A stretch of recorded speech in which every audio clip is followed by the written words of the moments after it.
Hey everyone, welcome back to another episode of Prime News, and we have a jam-packed show for you today.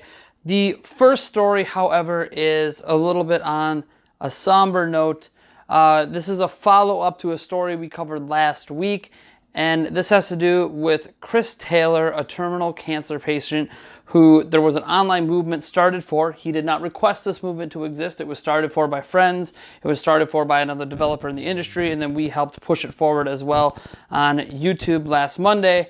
And he wanted to play Super Smash Bros. Ultimate out of fear that he would not live long enough to play the game when it comes out in December. He was already bedridden, and I am sad to report today that Chris Taylor has passed away. This happened yesterday, and we found out about this through a Reddit post by his brother, and you can go back through his account if you want to confirm this really is his brother and he is who he says he is.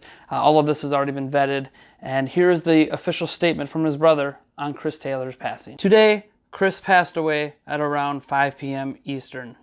He was surrounded by friends and family when it happened in the comfort of his own home. On behalf of him and our family, we are extremely thankful for all the love and support Chris has gotten. You guys have made it possible for his wish to come true. I hope Chris's memory lives on through all of us when we game. Just remember this once. Everybody got together for the most genuine man I've ever known. He just wanted to get out there and meet some people and play some games. Unfortunately, he can't do that anymore. So let's continue his legacy for him. And for those that aren't aware, he did get to play Super Smash Bros. Ultimate last week on Thursday. He found out on the Tuesday after the movement really got some steam that Nintendo had contacted him and set up a chance for him to play the game. He did get a 3-hour play session with him, his brother, his friend, and his mother. There's some images that we have up from that he posted on Twitter. My thoughts and my prayers and everything I could possibly give goes out to the family dealing with the situation. It doesn't matter if you know the end is coming. When you lose a family member at the age of just 21 years old, it's always hard to prepare for, hard to deal with, and I hope his family is doing well, or as well as you can expect in a situation where a mother has lost their son, a brother has lost a brother. This is just, it's a touching story because Nintendo did reach out and did fulfill his dream, but it's still sad to hear that Chris Taylor's life ended so suddenly after that. But I'm hoping that Super Smash Bros. Ultimate leaves a lasting impact on his family and friends. That's one of the last remaining memories they have of him, and that it's one of pure joy for that 3-hour session. The amount of camaraderie and based on the image that we're taking and the smiling, it was so nice to see Chris Taylor enjoying a little bit of his life before he passed. And I think we all can agree when F cancer, man. Anyways, so how do you transition from a story like that? Well, you just have to push forward. And in pushing forward, we have something that's on a lot interesting or lighter note. So did you know that Super Mario Party might be worth $7,100 today? Well, apparently it is, because someone on eBay bought a Super Mario Party cartridge for $7,100 yesterday. Okay, where did this all begin? So somebody, obviously an anonymous person on eBay, claimed to have found a Super Mario Party cartridge outside of an airport. The cartridge did have some damage done to it.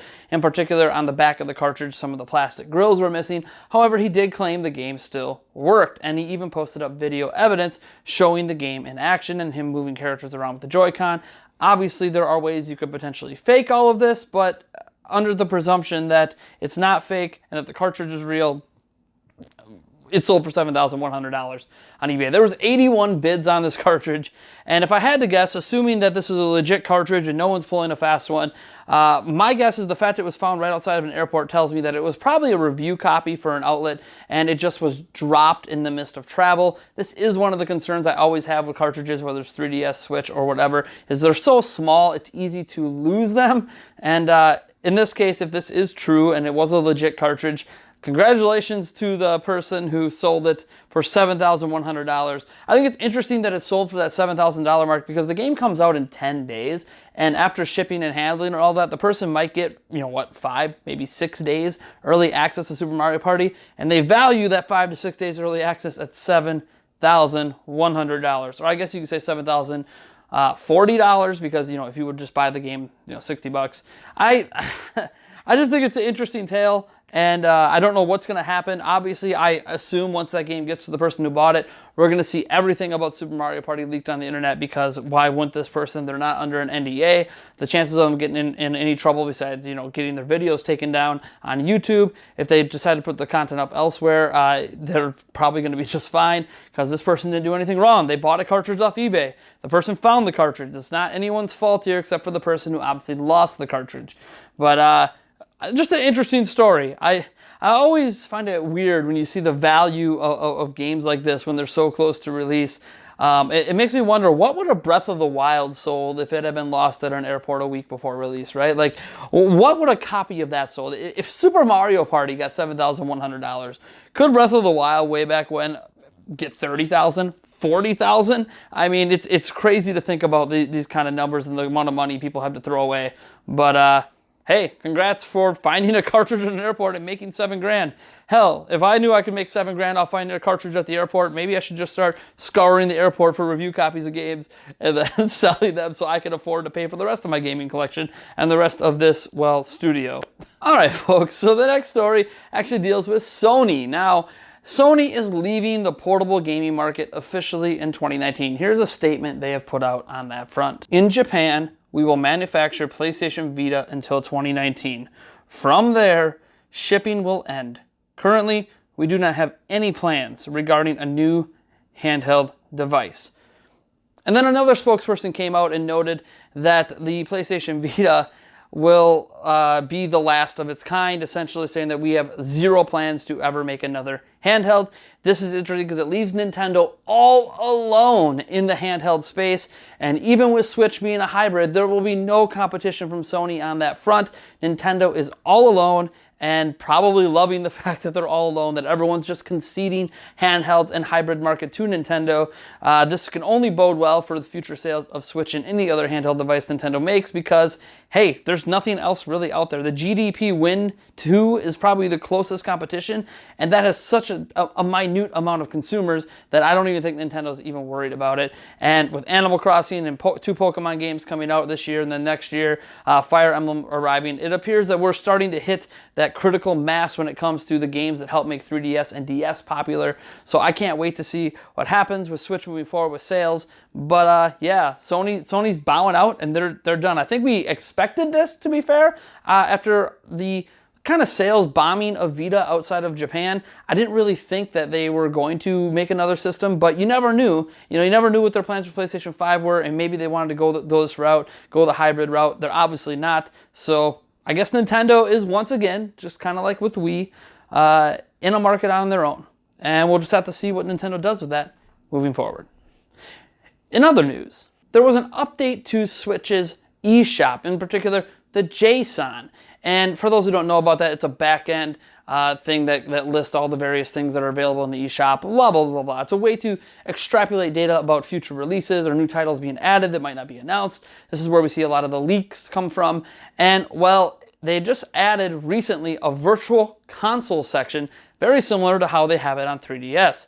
And that console section currently lists NES, SNES, GB, GBC, N64, GBA, and DS. Now, while this is listed, it doesn't necessarily mean that we're getting Virtual Console, but this does hint at the possibility of having a Virtual Console system present on Switch. There's been a lot of demand for it. Now, if you remember, Reggie Fils-Aimé back at E3 essentially said that the Nintendo Switch Online service was a replacement for VC, so it's possible this Virtual Console stuff might be additions to the Nintendo Switch Online service, like the NES games. However, it's notable that there's no games. All the games listed next to even the NES say 0 games available, so there's already 20 NES games on Switch with none of them listed under this. Could this be a completely separate thing? Is Nintendo looking to bring Virtual Console back in some Pathway as a standalone service outside of the Nintendo Switch Online service? Are they going to run both in tandem? I think that would actually make a lot of people happy. Giving people options for like a more rental-based service and a more I want to own it kind of service, I think is best, especially if you're going to enable people to import ownership of games they've already bought on Virtual Console. But again, the fact this was added recently tells me that Virtual Console probably was never planned for Switch in the first place, and now they're seriously in consideration after they finished up this online stuff of bringing Virtual Console to the Switch, or they've already decided it, and we can expect to see it at some point in 2019. Again, this does not mean that we're going to get Virtual Console, and it doesn't mean we're going to get all the systems listed in there. One system you'll notice not listed is GameCube. So I guess that would mean GameCube games wouldn't be coming to Switch like we might have hoped, at least not through Virtual Console. But hey, there's hope. If you've been hoping for Virtual Console to come to Switch, Nintendo just gave you a ray of light in the JSON package through the Nintendo Switch eShop, and we'll just have to wait and see if this turns into anything. As I said, 2019 is probably the earliest we're going to hear something about this.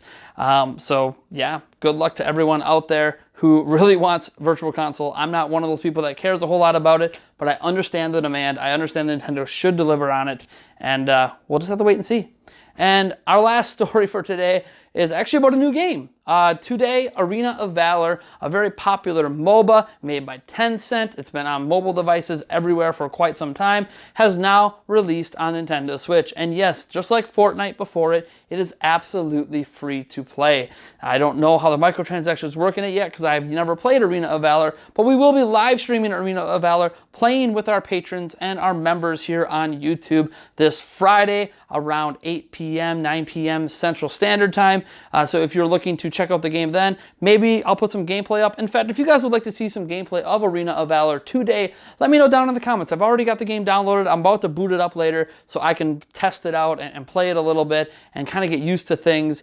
And if you guys would like to see some footage of the game, let me know, because I think it's a very interesting where this free-to-play stuff is coming. I think next on slate is Warframe, and so far with Fortnite and then Arena of Valor, Paladins, and Warframe, we've gotten 4 super high-quality free-to-play games on Switch that really add some value to the Switch, in my opinion, because we're getting the best of the best free-to-play games, and you could literally, just like with Fortnite and Paladins, not spend a dime and have a ton of fun. I've yet to spend a single penny on Fortnite, and I am loving my time playing that. I've loved playing Paladins, not as much as Fortnite, of course, as people might know from my gameplay time, and I'll probably enjoy Arena of Valor. I enjoyed League of Legends and other things in the past that were also like this, so I can't wait.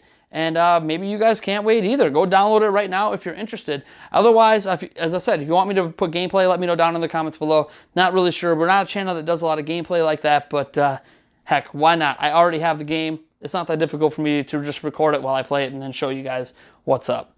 Anyways, folks, I am Nathaniel Rufflegents from Nintendo Prime, and if you like this video, you know what to do, and if you dislike the video, that's okay. Hit that dislike button.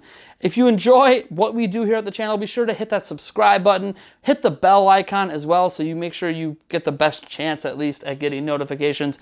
Technically, it doesn't mean you're in the notification squad. Thanks, YouTube. And you know what, folks? We'll catch you guys in the next one.